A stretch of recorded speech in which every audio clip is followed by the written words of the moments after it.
Hi, welcome to Recap Nation. Today I will be recapping a movie called White Snake 2: The Tribulation of the Green Snake. Sit and enjoy. The movie is a sequel to the 2019 movie White Snake. The movie began with Blanka and Verta, two snake demon sisters in human form, attack a monk's temple in an attempt to rescue Blanka, the elder sister's lover. They used their magical power to raise a storm to destroy the temple, but the monk used a golden, superior magic to cower their attack. He attacked and defeated them. After the battle, he cast a spell and trapped Blanka under a pagoda. He decided to spare Verta's life, but Verta insisted on reclaiming her sister. She attacked the monk, and the monk used his power to drain all of her magical powers and cast her into another world.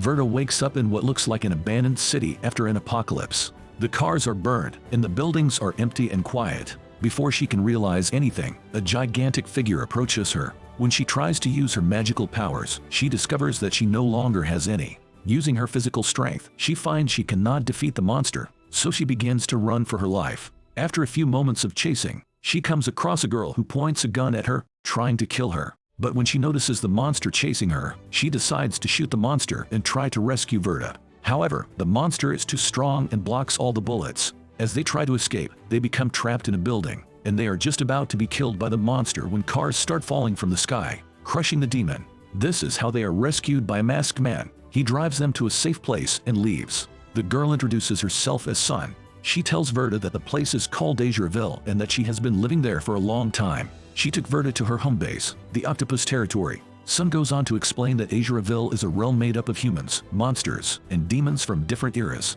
In Exile, only the strong can survive, regardless of whether they are humans, monsters, or demons. At that moment, a strong man tries to force himself on Sun and threaten her life, but Verta comes from behind and kills him. Sun took the girl to her room and gave her more explanations. After that, she started training Verta how to shoot a gun, ride a bike, and use some combat skills. Now it was time to test their skills by getting in the way of the armed robbers who had stolen their stuff and ending up defeating them and collecting their property.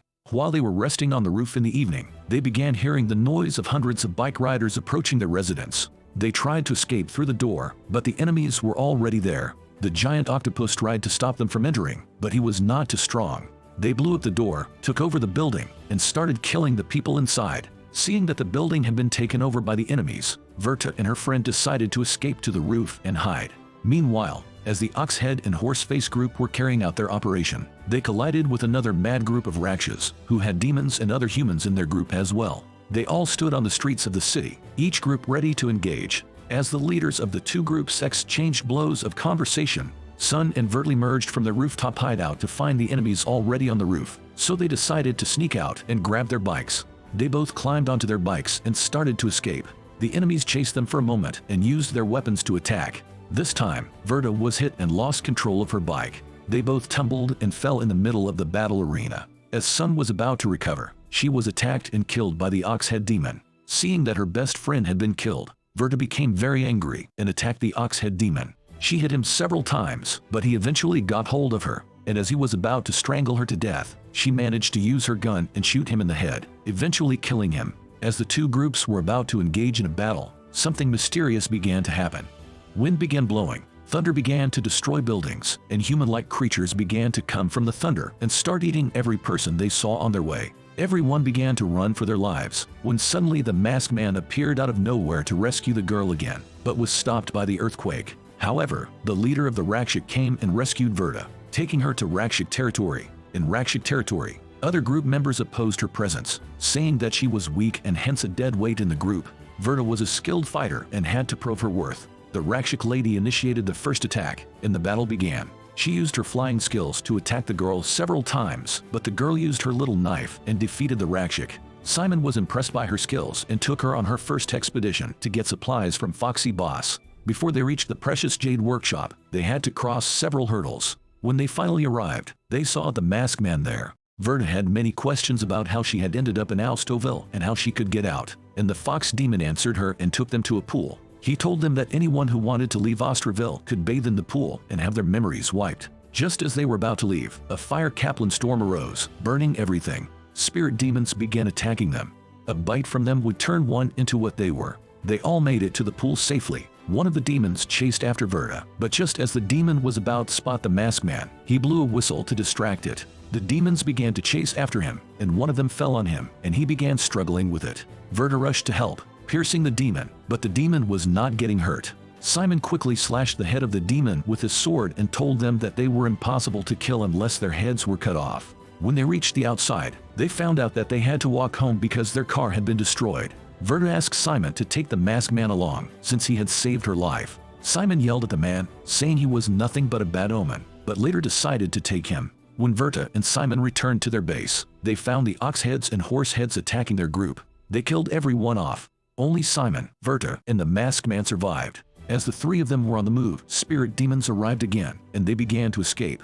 But the masked man got trapped. Verta tried to help him, but Simon insisted that they live. Finally, Simon betrayed Verta when she tried to save the masked man from the Soul Eater.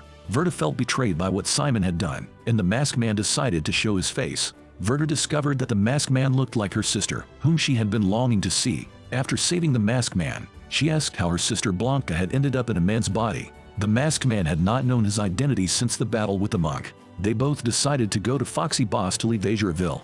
But when they reached there, they found Simon, who also wanted to leave Austreville. The fox demon told them that there was another option to leave Austreville via the Wish Bridge, but it was difficult. The advantage, however, was that they would leave with their bodies and memories intact. The ox heads attacked the precious jade shop, killing everyone in sight. The leader of the ox heads wanted to wipe out Azureville and close it forever. Simon apologized to Verta and engaged in a fight with the ox-headed leader, but was eventually killed. As the ox-headed demon tried to attack the fox demon, she dove into the pool and unleashed her full power, creating a flood that killed them one after another. She helped the masked man and Verta, telling them the secret of the Wish Bridge, before leaving them on their own for their further journey. After escaping the flood, Verta and the masked man started finding their way to the Wish Bridge, when a bus came rushing to them. The driver was a demon spider, who told Verta that she needed to win over her obsession first. She entered a portal to fight the monk, but kept getting defeated and returned to Azureville. However, Verta was so stubborn that she refused to give up and kept fighting until her power grew.